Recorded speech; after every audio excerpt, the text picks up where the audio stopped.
आप सभी को शुभोदय। मेरे चैनल पे आने के लिए आपको स्वागत है। मैं आपका एप्टीट्यूड ट्रेनर पवन कुमार। आज का विषय है समय, गति और दूरी। समय का मतलब होता है टाइम, गति का मतलब होता है स्पीड, दूरी का मतलब होता है डिस्टेंस।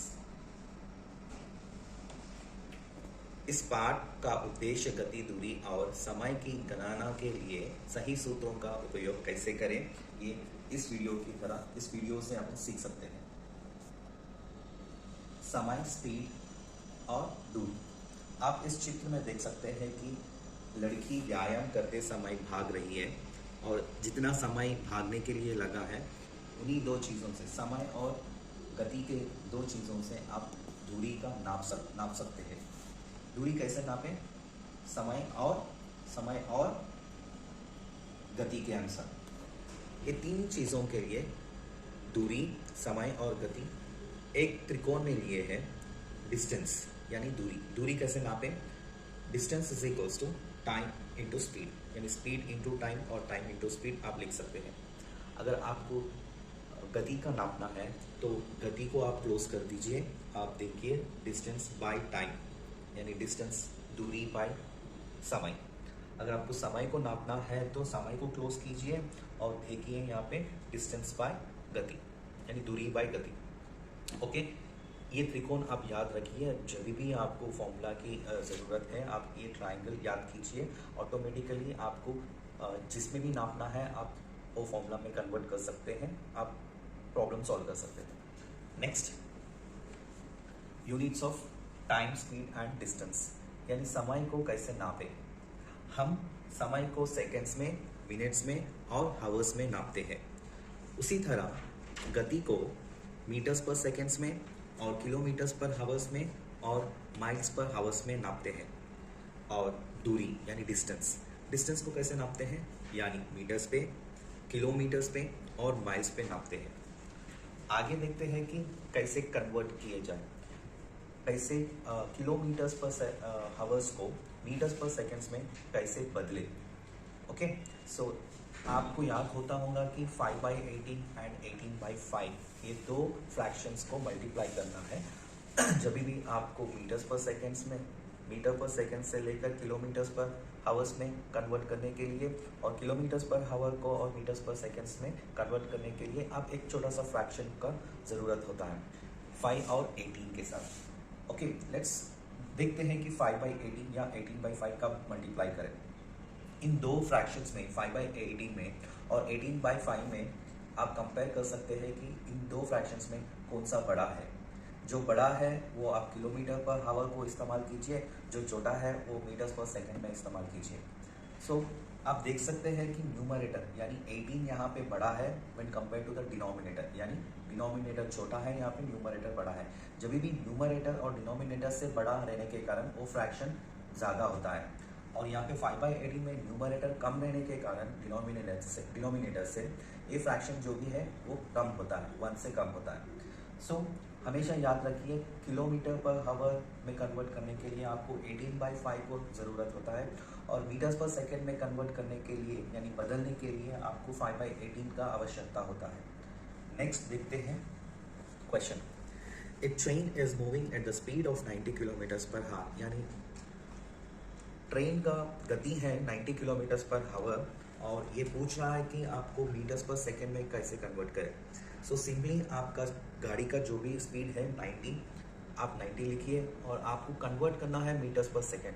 जैसे मैंने पहले बताया था कि 5/18 और 18/5, मुझे 5 भी याद रहता है और 18 भी याद रहता है, लेकिन यहाँ क्वेश्चन में ये बताया गया है कि मीटर्स पर सेकेंड में कन्वर्ट करने के लिए अब 5/18 लेना है या 18/5 लेना है। जैसे मैंने पहले बताया था कि 5/18 इस्तेमाल करते हैं मीटर्स पर सेकेंड में कन्वर्ट करने के लिए। ओके, सो हम लेते हैं यहाँ पे 5/18। So you can cancel this, 18 5s are 90 and finally you will get 25 metres per second. So ध्यान दें, जब भी आप किलोमीटर्स पर हावर को मीटर्स पर सेकेंड में कन्वर्ट करते हैं हम हमेशा इस्तेमाल करें कि 5/18। दूसरा सवाल, speed of 15 metres per second is the same as, यानी आपको 15 मीटर्स पर सेकेंड को आपको कन्वर्ट करना है, यानी आपको बदलना है कि किलोमीटर्स पर हावर में। यहाँ पे ध्यान दें 18/5 लेते हैं अपन, तो common unit is 18/5. So 15 metres per second को आप क्या करना है, आपको 18/5 से मल्टीप्लाई करना है. 5 3 15, सो 3 into 18 is 54. So it is 54 kilometres पर हावर. होप आप समझें. अभी देखिए अब दो क्वेश्चंस कन्वर्शंस के हिसाब से है. अभी आगे देखते हैं. जब अगर डिस्टेंस कांस्टेंट है और टाइम कांस्टेंट है जब, और स्पीड कांस्टेंट है जब, ये अप्लाई करते हैं अपन. जब सवाल में पढ़ने के बाद आपको ध्यान देना चाहिए कि पूरा सवाल में इंफॉर्मेशन क्या दिया गया है और क्या चीज़, क्या एट्रीब्यूट कांस्टेंट है, या वो डिस्टेंस कांस्टेंट है या टाइम कांस्टेंट है या स्पीड कांस्टेंट है. इसके ऊपर अपन सवाल कर सकते हैं. ये थोड़ा बहुत तो अपने को क्लू जैसा है कि सवाल में क्या इंफॉर्मेशन दिया गया है, उसके ऊपर से अपन सॉल्व कर सकते हैं. देखते हैं. अगर ये तीन केसेस में अगर डिस्टेंस यानी दूरी कांस्टेंट रहने पर क्या हो सकता है, और गति कांस्टेंट रहने पर क्या हो सकता है, और समय कांस्टेंट रहने पर क्या हो सकता है. Case 1, speed. स्पीड यानी गति, गति कांस्टेंट यानी सेम रहने का कारण. ओके. स्पीड कांस्टेंट रहने पर यहाँ पे देख सकते हैं कि distance covered by the object is directly proportional to the time taken. यानी यहाँ पे जो गति है s1 is equals to s2, then d1/t1 is equals to d2/t2, और you can say that d1/d2 is equals to t1/t2. Okay. यहाँ का distance और समय का संबंध डायरेक्टली प्रोपोर्शनल होता है. केस 2 में व्हेन टाइम इज कांस्टेंट यानी समय का कांस्टेंट है. आप जब भी ध्यान दीजिए, आप जब भी सवाल पढ़ेंगे आप ध्यान दीजिए कि सवाल में क्या पूछा गया है और क्या करना चाहिए. सवाल में अगर डिस्टेंस कांस्टेंट है और समय कांस्टेंट है या गति कांस्टेंट है, ये तीन चीज़ों पे आपका आधार रहता है आपका प्रश्न कैसा सॉल्व किया जा सकता है. सो इन दिस केस यानी ये केस 2 में अगर समय कांस्टेंट रहने पर आप देख सकते हैं स्पीड और डिस्टेंस का जो भी संबंध है वो डायरेक्टली प्रोपोर्शनल होता है. यहाँ पे आप देख सकते हैं कि एक लाल गाड़ी और नीला गाड़ी दोनों कई अलग अलग डिस्टेंस से आ रहे हैं, और एक कभी आगे है एक पीछे, लेकिन वो डिस्टेंस कवर किया है, दोनों डिस्टेंस कवर किया है पर्टिकुलर टाइम पे, यानी दोनों रीच हुए हैं एक ही समय पे. ओके. यहाँ पे t1 is equals to t2, और ध्यान दो यहाँ पे डिस्टेंस और स्पीड जो भी है डायरेक्टली प्रोपोर्शनल रहता है. इन दोनों के बीच में संबंध जो भी है डायरेक्टली प्रोपोर्शनल रहता, यानी d1/d2 is equals to s1/s2. अब ध्यान देते हैं केस 3 पे. जैसे ही पहला केस सीखे हैं समय का जो भी कांस्टेंट है और स्पीड का जो भी कांस्टेंट है. अब देखते हैं डिस्टेंस कांस्टेंट. अगर डिस्टेंस कांस्टेंट रहने पे क्या होता है, स्पीड और टाइम का जो भी संबंध है वो इन्वर्सली प्रोपोर्शनल है. आप ध्यान दे सकते हैं कि इस पिक्चर में गाड़ी 15 किलोमीटर्स पर हावर फर्स्ट जर्नी में जा रहा है, और वही गाड़ी second part of the journey जो है 30 माइल्स पर हावर जा रहा है. यानी first part of the journey और second part of the journey दोनों भी सेम है, यानी यहाँ पे डिस्टेंस सेम है, लेकिन पहला डिस्टेंस में एक स्पीड पे जा रहा है यानी वो 15 माइल्स पर हावर पे, और दूसरा डिस्टेंस जो भी है वो 30 माइल्स पर हावर पे जा रहा है. आप देख सकते हैं वही गाड़ी, जर्नी जो भी है first part of the journey and second part of the journey, the distance is same, यानी दूरी दोनों का भी बरोबर है. जब ये बरोबर है तो आप रिलेट कर सकते हैं टाइम और स्पीड का दोनों का रिलेशन यानी संबंध दोनों के बीच में होता है inversely proportional. t1/t2 is equals to s2/s1. Okay. ये तीन केसेस बहुत इंपॉर्टेंट है. आप जब भी सवाल पढ़ेंगे आप समझेंगे आपको रिलेट करना चाहिए इस सवाल में, यानी ये डिस्टेंस कांस्टेंट है या स्पीड कांस्टेंट है या टाइम कांस्टेंट है. इन तीन चीज़ों पे आधार पे ही अपन सॉल्व कर सकते हैं. आई होप आपको ये तीन कॉन्सेप्ट्स यानी केस 1, केस 2, केस 3 समझ में आया है. आगे देखते हैं कि क्वेश्चन. इस क्वेश्चन में the ratio of the speeds of A and B दिया गया है 1:2. What is the ratio of the time taken by them to cover 12 kilometres. यहाँ पे डिस्टेंस 12 किलोमीटर्स, यानी यहाँ पे डिस्टेंस कांस्टेंट है. पहला ऑब्जेक्ट जो भी है उसका स्पीड 1 है, दूसरा ऑब्जेक्ट का स्पीड 2 है. दोनों भी 12 किलोमीटर कवर कर रहा है, यानी यहाँ पे डिस्टेंस इज कांस्टेंट. मैंने बताया था कि केस 3 में डिस्टेंस जब भी कांस्टेंट है तो टाइम और स्पीड के दोनों के बीच में संबंध इन्वर्सली प्रोपोर्शनल होता है.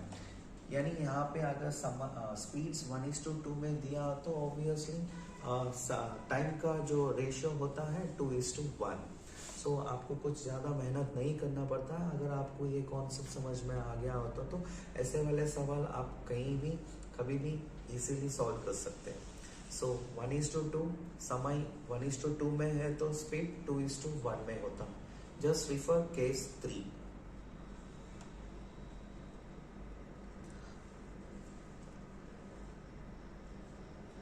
ध्यान दें यहाँ पे अगर ए एंड बी का जो भी स्पीड है A:B में है and it is going to cover certain distance, यानी डिस्टेंस कांस्टेंट है इसका, और इसका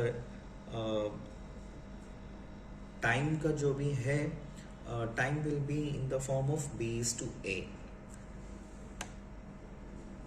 if the speed ratio of A, B and C is A:B:C. यहाँ पे 3 ऑब्जेक्ट्स के स्पीड्स हैं A:B:C. then the ratio of the time taken to cover certain distance will be 1:A:1:B:1:C. ये ऐसा नहीं होता है कि C:B:A. इसके पहले अपन देखे थे कि A:B अगर स्पीड A:B में है तो उसका समय B:A में है. अगर 3 एट्रीब्यूट्स यानी 3 ऑब्जेक्ट्स का स्पीड A, B, C रहने के कारण इसका टाइम जो होता है C:B:A ये बिल्कुल नहीं होता है. तो इसको अपन लिखते हैं 1:A:1:B:1:C. सो आफ्टर सिंप्लीफाइंग आप बोल सकते हैं कि BC:AC:AB. आप ऐसे भी याद रख सकते हैं कि A है यहाँ पे तो बस A को क्लोज करो, B और C को जोड़ के यहाँ पे लिख दीजिए, ये फर्स्ट टाइम हो जाता है.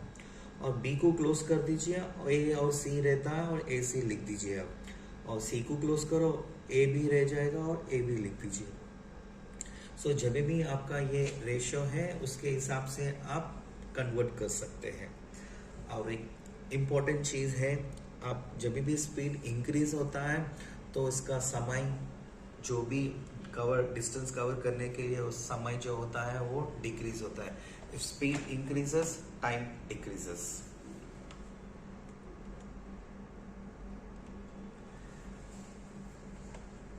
एवरेज स्पीड यानी इन जनरल अपन कैलकुलेट करते हैं total distance by total time, यानी पूरा डिस्टेंस यानी पूरा दूरी और बाय पूरा समय.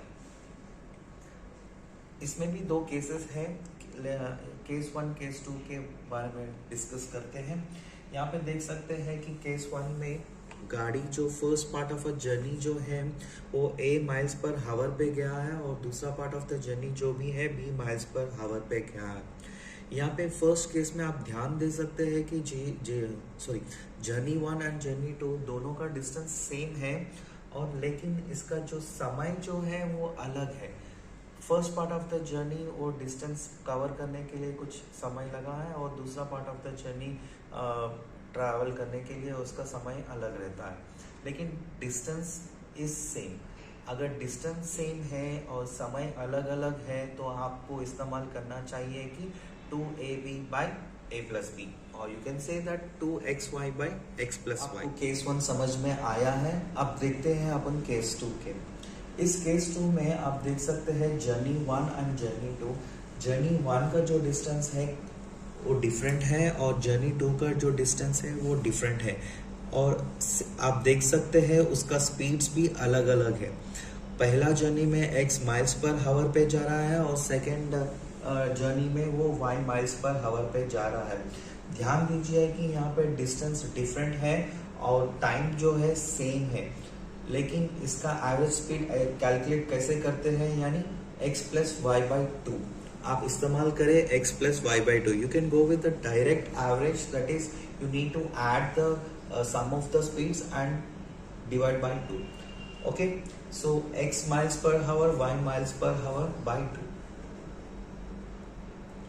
सो थोड़ा बहुत डिटेल में देखते हैं यहाँ पे. व्हेन डिस्टेंस इज कांस्टेंट, आप देख सकते हैं ये जो गाड़ी हो 4 माइल्स पर हावर कवर कर रहा है और रिटर्न बैक पे भी वो 4 माइल्स, जितना डिस्टेंस गया है उतना ही डिस्टेंस वो वापस आ रहा है. जब यहाँ से निकले, जब वो x माइल्स पर हावर पे जा रहा है और रिटर्न में y माइल्स पर हावर पे आ रहा है, तो इन दो केसेस में जो डिस्टेंस कांस्टेंट है, आपको ध्यान देना है कि distance is constant but the speeds of these two is different. Then you take the time to calculate the time, यानी आपको समय का कैलकुलेट करने के लिए आपको चाहिए, सॉरी नॉट समय, आपको स्पीड, एवरेज स्पीड कैलकुलेट करने के लिए आपको चाहिए 2x5 by x plus y. Okay, case 2 में देखते हैं. दो गाड़ी जा रहा है, दोनों का गति अलग अलग है, यानी पहला गाड़ी का x किलोमीटर्स पर हावर है और दूसरा गाड़ी का y किलोमीटर्स पर हावर है. लेकिन ये दो गाड़ी एक ही डेस्टिनेशन, यानी एक ही डेस्टिनेशन पे पहुंच रहा है और दोनों का पहुंचने का समय भी सेम है, यानी t1 is equals to t2. जब दोनों का समय सेम है तो आप ले सकते हैं कि इसका डायरेक्ट एवरेज, यानी दोनों स्पीड्स का एवरेज होता है x plus y by two. x plus y by to.